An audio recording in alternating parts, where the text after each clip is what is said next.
So if you've ever tried to learn a new language, you know the drill, right?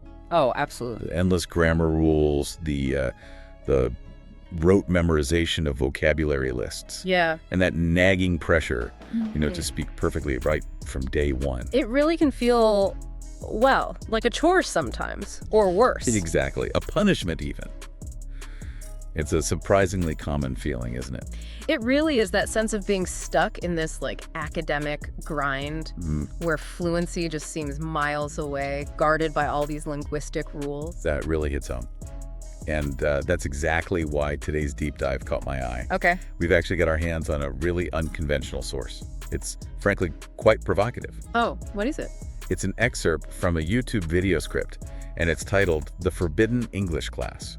Forbidden? Okay, that sounds intriguing. What makes it so different? Well, that's the thing. This video, it frames learning English not as, the usual academic thing. Right. But as a rebellion. A rebellion. Against what? Against what it calls a system. A system that supposedly wants to keep learners from actually getting fluent. Wow. Okay, so it sets up this kind of adversarial thing right away. Learner versus the system. Totally. And it gets really dramatic about it. The core idea is that fluency itself is rebellion. And the rules you learn, they're supposedly there just to control you. That's a strong claim. It is. Yeah. So our mission today is to dive into these specific forbidden methods, these linguistic crimes the video talks about. Right, and try to figure out why this kind of sensational approach might actually appeal to learners. Exactly. And, is there any real pedagogical value hiding behind all that drama? It's clever, though, how it starts, setting up this us versus them story. Yeah. It claims that traditional methods, memorization, following rules, trying to be perfect, are basically lies designed to control you. That's the phrasing. And the visuals really hammer it home. You see these shots of super boring English classes, students literally falling asleep. And then this big X slams down over a textbook. It's very visceral, isn't it? Almost designed to validate that frustration. Definitely. How effective do you think that kind of imagery is for someone who's already feeling stuck? Oh, I'd say highly effective. It really taps into that shared feeling. And then you get the main message flashing on screen like some secret code. Fluency is rebellion. And the host says it, right? Yeah. With this kind of cheeky grin. Yeah, saying the first rule of this real English club is break all rules. Wow. That's a direct challenge to everything you're usually told. Completely. It basically tells the learner, yeah, you feel stifled. You're right to feel that way. Okay, so you've got the setup, system versus rebellion. Where does the actual rebellion start? What are the practical tips? Right. Well, the video then gets into what it calls its 3 illegal hacks for fluency. Illegal, okay, keeping with the theme. Exactly. They even show a wanted poster with grammar police crossed out. Makes it feel like forbidden knowledge. Which is pretty appealing if you're tired of the old ways, I guess. Totally. So hack number 1, they call it the bank robbing method. Bank robbing. Okay, explain that one. The idea is simple, almost cheeky, like you said. Get into any conversation, take what you need, and run. Okay. So what does that mean in practice? It means if you don't know a word, you steal it from context. Steal it from context. Yeah.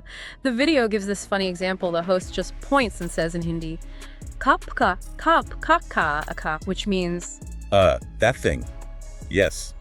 That one. Okay, so just grabbing something to keep talking. Exactly. And pedagogically, the clever part here is how it tackles that pressure. The pressure to know every single word. Precisely. It lets you jump in right away. Even if your vocabulary is limited, you use the context. Right. It reduces that mental load of searching for the perfect word.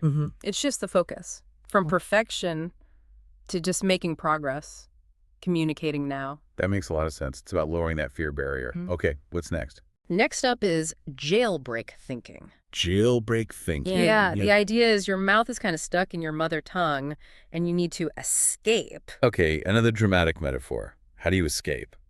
The method is start thinking in English, even if it's just really simple thoughts. Like what? Well, they show the host sort of whispering dramatically like Pinta,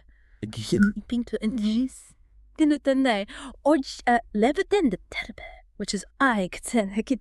So just tiny fragments of thought, but directly in English. Exactly. What it encourages is this kind of internal immersion. It pushes you to form thoughts directly in English instead of always translating back and forth from your native language. Which is a huge bottleneck for a lot of learners, right? That constant A translation. major one. So training your brain to skip that step, that can Yeah. feel really liberating. Yeah, I can see that. Okay, so bank robbing, jailbreak thinking. What's the third illegal hack? The third one is underground accent training. Underground. Yeah. Okay. And the instruction here is basically forget about correct pronunciation. Really? Just forget. Well, instead, you should copy any native speaker like a criminal. Like a criminal. What does that even mean? Copy what? Everything. That's what they say. Their slang, their mistakes, literally everything. Wow. Copy their mistakes too. Apparently. The video even shows the host doing these really good impressions of 3 different native accents. Huh. So what's the thinking behind that? Why copy mistakes? Well, it seems to be a direct attack on a huge source of anxiety for learners, their accent. Right. That feeling of sounding wrong. Exactly. So this method kind of normalizes mimicry. It encourages you to listen actively, imitate freely. Without that paralyzing fear of not sounding perfect. Precisely. And that lack of inhibition, ironically, might actually speed up how you naturally pick up pronunciation patterns. Interesting. So you've got these 3 hacks. Yeah. Then what does the video do? Does it just leave you there? Oh, no. Then it gives you your first mission. A mission. Yeah, it's presented like something out of Mission Impossible. There's even a red file labeled classified. Okay, so they're really leaning into the whole Spy Rebellion theme. Yeah. Trying to make practice fun. Absolutely. Turning practice, which can feel like a drag, into this exciting, like, covert operation. So what's the mission? What are the crimes you have to commit? There are 3 specific linguistic crimes. Okay, lay them on me. First, grammar murder. Intentionally using incorrect grammar. Wait, intentionally getting it wrong. Yep. Second, vocabulary theft. Stealing 5 new words from watching a movie. Okay, that one sounds slightly more conventional maybe. And third, Third, accent fraud. Conducting an entire conversation in a fake accent. wow, so you're supposed to try and make grammar mistakes? Yeah. I can just imagine someone deliberately messing up verb tenses. Right. Yeah. But is there actually a point to that, pedagogically speaking? Well, that's the question. And the video gives this really powerful justification for all the rule breaking. It's simple and direct. The police won't catch you because there is no language police. Okay. Yeah. Fair enough. There isn't actually a language police. Right. And that message, even though it's theatrical, it's actually pretty impactful, don't you think? Yeah, it cleverly reframes that fear of making mistakes. Which holds so many people back. Exactly. And turns it into this kind of playful challenge. It's like saying, go on, experiment, the world won't end. Precisely. By telling you there are no real consequences, it helps break down those mental walls that stop people from just trying things out, from practicing. It's about removing the psychological roadblocks, maybe, like exposure therapy for language anxiety. That's a great way to put it, actually. Yeah. So this whole philosophy then kind of zooms out, right, beyond just language. It does. It portrays the whole thing as more than just learning English. It's framed as a fight for freedom. Right, and taking what is rightfully yours without permission. Yeah, and during this part, you see these rapid-fire messages flashing up. Like what? Things like, the system doesn't want you to be fluent.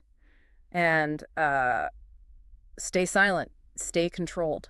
Wow, really doubling down on the empowerment angle. Definitely. If you connect the dots, it's framing language learning as this tool for empowerment, a way to break free from limits, whether real or perceived. It taps into that basic human desire for, like, agency, right? Self-determination. Which is a really potent motivator for anything, learning included. So, wrapping up this forbidden English class, it's undeniably unconventional. Oh, absolutely. Rebellious, playful. It completely flips the script on mistakes, doesn't it? Yeah. Turns them from weaknesses into, well, almost strengths. Or at least into necessary steps. Yeah. And the whole learning process becomes this exciting rebellion against some restrictive system. It's definitely not your average classroom vibe. Not at all. And it does succeed in creating this sense of, like, urgency, maybe, and camaraderie. Yeah, like you're part of a secret club. Exactly. Turning what's often a lonely, frustrating journey into this shared adventure. And even though the methods are presented so sensational, Right? With all the illegal talk. many of them do seem to touch on actual principles of language acquisition, don't they? They do.